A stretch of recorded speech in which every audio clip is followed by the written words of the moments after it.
अस्सलाम वालेकुम। आप सबको मेरी तरफ से बहुत बहुत ईद मुबारक। और मैं जानती हूँ कि आज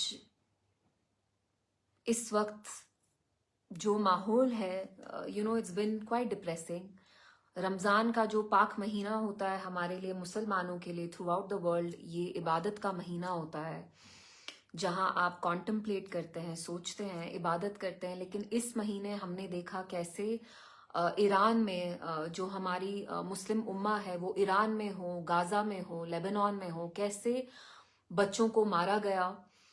ईरान की टॉप लीडरशिप अयोतुल्ला साहब, उनको कैसे शहीद किया गया। तो it's a very heavy feeling. और इस रमजान मुझे लगा कि थोड़ा सा क्या बोल सकते हैं, मतलब इट वॉज हार्ट ब्रेकिंग। क्योंकि यूजुअली जब आप रमजान में सहरी करते हैं, सहरी का टाइम होता है, इफ्तारी का टाइम होता है, तो you look forward to it, एक बहुत अच्छी सी फीलिंग आती है। लेकिन आई थिंक पहली बार इस महीने हर एक सहरी, हर एक इफ्तारी में मुझे यकीन है कि आप लोगों को भी घबराहट होती होगी, मुझे बहुत हुई। क्योंकि अभी फोन खोला नहीं होता था, रोजा टूटता था, तो हमें इफ्तारी का टाइम आता था, हम इफ्तार करते थे, तो यू वुड सी कि ईरान में क्या हुआ है, किसको शहीद किया गया है, लेबनान में कैसे बच्चों को मारा जा रहा है, फैमिलीज को वाइप आउट किया जा रहा है गाजा में। सो एज मुस्लिम्स ये मुझे लगता है हमारे लिए बहुत ही डिप्रेसिंग था। क्योंकि मुसलमानों के लिए जो हमारी उम्मा है, फेलो मुस्लिम्स जो है हमारे, फॉर अस, जैसे हम एक ही जिस्म का हिस्सा हैं। और जिस्म में अगर आपको किसी भी पार्ट में पेन होता है तो the whole body feels it. तो इट डजेंट मैटर कि कौन शिया है, कौन सुन्नी है। आई थिंक जो भी ईरान में हुआ, गाजा में हुआ, लेबनान में हुआ, पिछले एक महीने हमने देखा जो जायनिस्ट इजराइल है, अमेरिका को साथ लेके बॉम्ब कर रहे थे ईरान में, लेबनान में, गाजा में। And as Muslims you feel helpless. और हमने ये भी देखा कि जम्मू कश्मीर में जब लास्ट फ्राइडे हुआ तो कैसे जो जामा मस्जिद के गेट्स हैं उन पे लॉक्स तक चढ़ाए गए। जो हमारे रिलीजियस रहनुमा है मीरवाइज साहब, उनको तक अंडर हाउस अरेस्ट में रखा। He was prevented from discharging his duties. तो यहाँ भी जम्मू कश्मीर में, despite the fact that we are the only Muslim majority state, कहीं ना कहीं हमें भी रिलीजियस फ्रीडम नहीं दिया जा रहा है। सो आई फील लाइक मुझे लगा कि मैं आके आप लोगों से यहाँ आके बात करूं, क्योंकि मुझे यकीन है कि आपका दिल भी मेरी तरह भारी हुआ होगा। एंड इसमें another very disappointing thing has been कि जम्मू कश्मीर वाहिद इंडिया का मुस्लिम मेजोरिटी स्टेट है। लेकिन अगर आप यहाँ की सरकार का एटीट्यूड देखते, पूरे महीने उनने ऐसे बिहेव किया कि जैसे कुछ गलत हुआ नहीं है। एक गार्डन पे जाके दूसरे गार्डन वो इनॉग्रेट कर रहे थे, इफ्तार पार्टीज रखी। I thought it was quite insensitive. क्योंकि हमारे लिए ये जो पूरा महीना था ये बहुत चैलेंजिंग महीना था। और इसलिए बट एक जो अच्छी चीज हुई वो कहीं ना कहीं ये हुआ कि जो हमें नफरत पैदा करने की कोशिश करते हैं कि ये शिया है, आप सुन्नी हो, या आप शिया हो, ये सुन्नी है, मुझे लगता है वो डिविजन्स नहीं रहे। अगर आपने कश्मीर में, बड़गाम में या बाकी इलाकों में जो प्रोटेस्ट हुए for Iran, for the people of Gaza, जो हमारे शिया भाई हैं और सुन्नी भाई हैं एक साथ शाना बशान खड़े होके उनने प्रोटेस्ट किया। सो एक चीज इसमें जो अच्छी हुई वो यही हुई कि there are no divisions anymore.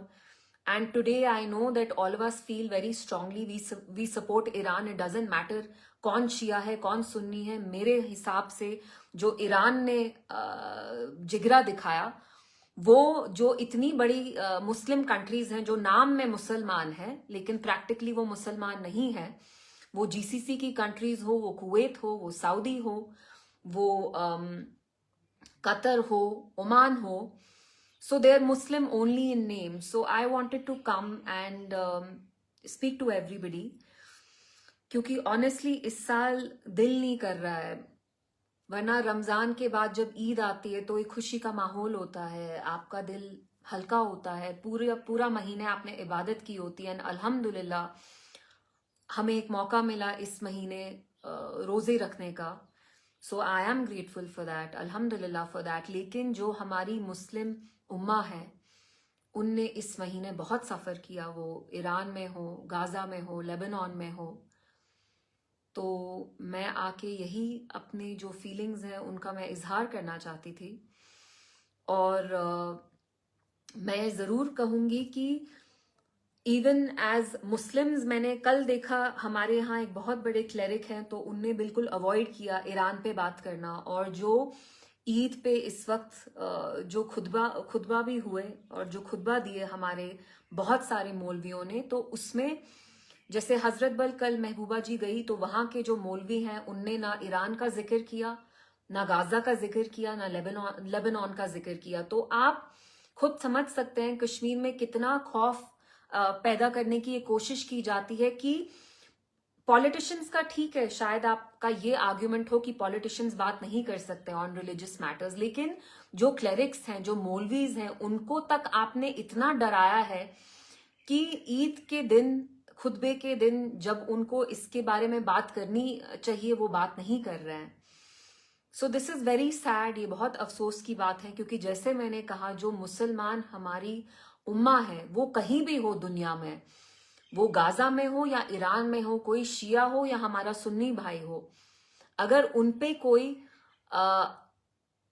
Atrocity होती है, उन पे कोई वायलेंस होता है, तो वो हमें भी उतना ही दर्द होता है। एंड इसके अगेंस्ट बात करना I don't think is illegal, I don't think it should be outlawed. लेकिन करंटली जो कंट्री का माहौल है वो बहुत अजीब है। अगर आप लानती नेतन्याहू के लिए उनको सपोर्ट करेंगे तो आपको अलाउ किया जाएगा कि आप प्रोटेस्ट करें, लेकिन अगर आप ईरान के साथ सॉलिडारिटी दिखाना चाहते हैं या फलस्तीन के लोगों के साथ सॉलिडारिटी दिखाना चाहते हैं तो आपको जेल में डाल दिया जाता है under UAPA, under anti terror laws. And it's very sad, क्योंकि इंडिया की जो पोजिशनिंग रही है वो हमेशा प्रो पैलेस्टाइन रही है। And the worst part is कि जो जम्मू कश्मीर की सरकार है उससे भी आई थिंक बेटर एक्सपेक्टेशंस थी, लेकिन इंस्टेड उनने भी पूरा वाइट वॉश किया। जब ईरान में टॉप लीडरशिप, सुप्रीम लीडर शहीद हुए, तो यहाँ की जो एनसी सरकार है उनने भी कोई स्टेटमेंट बहुत दिनों के लिए नहीं दिया। चीफ मिनिस्टर साहब जो है वो भी डॉज करते रहे। इंस्टेड इनकी प्रायोरिटी थी कि ये गार्डन पर गार्डन इनॉग्रेट करें एंड अपनी इफ्तार पार्टी चालू करें। But I think today this Eid is not very usual. And इस ईद मुझे जेन्युइनली लगता है कि हम सब बहुत दर्द में हैं। हम सबको जो भी ईरान में हुआ है पिछले 1 महीने से, आई एम श्योर कि उसका दर्द आप लोगों को भी है। And we can only pray to Allah सुब्हानहू व तआला that everything gets better. And जैसे मैंने कहा, एक अच्छी चीज जो इसमें ये हुई कि अब शिया सुन्नी कौन है इससे कोई फर्क नहीं पड़ता। अगर हमारे कोई भी मुसलमान भाई बहन या बच्चे को कहीं भी दुनिया में अटैक करते हैं तो we should express solidarity and we should express unconditional solidarity. तो मैं यहाँ आके आप लोगों से यही बात करना चाहती थी। And that's all. And I hope that you had a blessed Ramzan and Eid Mubarak from me.